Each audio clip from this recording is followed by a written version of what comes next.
From Kalamazoo, direct to you, it's a WKZO.com quickcast.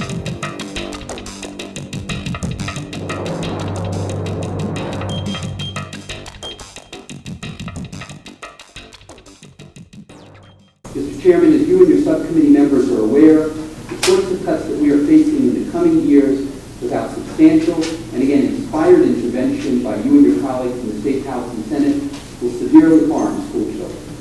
Future unhappy actions that will threaten districts across the state include the following: laying off of teachers and the increasing of class sizes, laying off of support staff, such as school administrators, secretaries, classroom paraprofessionals, custodians, bus drivers, and others, closing of schools, consolidation of school districts, reducing or eliminating athletics, reducing or eliminating transportation, reducing safety measures such as security positions, reducing materials and supplies needed for a high-quality educational experience, borrowing or increasing borrowing to address cash flow, which, as you are aware, would result in higher interest expense and less money for children's education, cutting additionally to make room for unemployment costs paid to terminated employees, additional privatizing, delays in the replacement of outdated technology, and delaying or completely ignoring needed repairs to buildings and equipment which would result in higher maintenance costs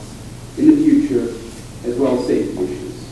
For districts across the state, cuts made in a given year are no longer available to cut in future years. Stated another way, wells tapped at a given time eventually run dry and can no longer be tapped. Mr. Chairman and subcommittee members, you have asked me to share what KPS has cut in the last several years, which I have provided. You've asked that I forecast what could be cut in the near future, and I've shared possible cuts across the state in the absence of, again, inspired intervention in the coming months by you and your House and Senate colleagues on both sides of the aisle. What you have just heard should be sufficient for your action to secure and stabilize adequate funding for children in schools. However, if you or any of your colleagues are unconvinced by the need to avoid the aforementioned cuts, let me raise two additional brief logics. The first is a matter of social justice. Why should our children, years from now as adults, remember their education for particular harmful and unhappy events that adversely affected their education, not simply in childhood, but for the entirety of their lives? Why should our children as adults be hamstrung by the limitations of their parents and grandparents, our generations, whose responsibility it is to protect and advocate for them? I submit to you today, Mr. Chairman, members of the committee, that there is no need for this to occur, that there is enough inspiration, intelligence, creativity, and goodwill in the state to stabilize school funding at adequate levels so that our children remember their childhoods for good reasons, not bad, and so that they will forever be able to use their education to build and preserve good futures for themselves. The second logic is a matter of economic development. There is no way to build a new Michigan, stronger Michigan, without a substantially stronger educational system. In the 21st century, the foundation of any strong economy must be a strong educational system. While money does not ensure a strong educational system, the continued reduction of funding will surely undermine efforts to build a stronger, more economically stable Michigan. There's no way to cut to a better Michigan. You're going to have to stabilize school funding and consider targeted school investments to improve an economy that has deteriorated dramatically in the last few years. Education is the key to economic development, and its strength is dependent upon stable, adequate school funding. It is true that we are fortunate in Kalamazoo. We have a strong school board that has been fiscally prudent in historically approving structurally balanced budgets. We have benefited from outstanding, long-time Superintendent for Business, Gary Stark, who would have been here this evening but for an important Citizens Bond Committee meeting scheduled some time ago. And yes, we have the Kalamazoo Promise. But the Kalamazoo Promise does not educate children. We must find ways ourselves to improve the education of our children, and our 3 years of rising test scores, substantially greater advanced placement participation, and improvements in preschool, full-day kindergarten, and many other areas indicate that we are on the right track. The Kalamazoo Promise can't do one other thing.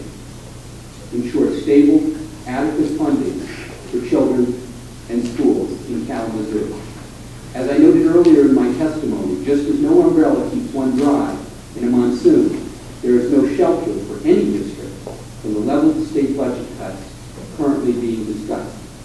The good news is that the state legislature, fueled by the support of the citizens that it represents, including more than 200 in this room today, can in fact adopt a school funding system that stabilizes adequate funding for children in schools.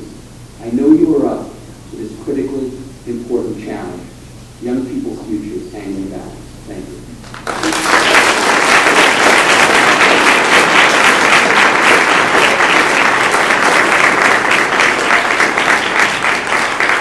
Thank you, Dr.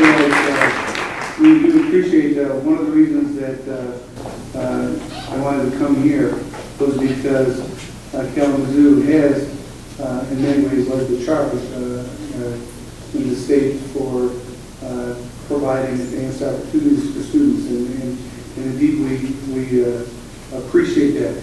Let me ask you a question, if I may. You just heard last week, at the end of the week, about the proration that hopefully is going by the wayside. We have to wait a month. What, if any, effect does that have on your planning?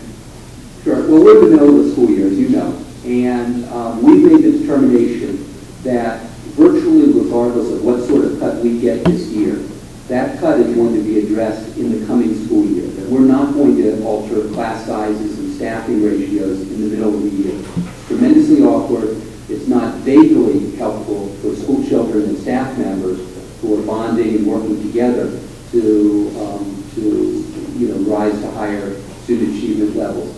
What that would do would be to increase the sort of deficit that we have to address in 2010, 2011. Now, as you're aware, Chairman, this is not the case for other districts that are in worse financial shape than we are, that are declining enrollment districts that may have very little fund balance, if any, and they're going to be forced to attempt to address mid-year cuts mid-year, which is extraordinarily difficult. It's hard for people to understand who aren't in the school business. Of course, you come from the school business, and you're well aware of that as an educator.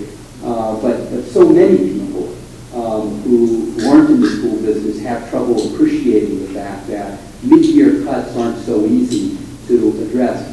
We know, for example, here in Kalamazoo, that in the first couple of weeks of school, we work to balance our classes at different levels across the district. That can be disruptive in the second or third week of school. Imagine how disruptive it could be 4 months, 5 months into a school year. We just feel we'd rather address those cuts in the coming school year with the little teeny bit of flexibility that we have. But make don't get confused about the reality.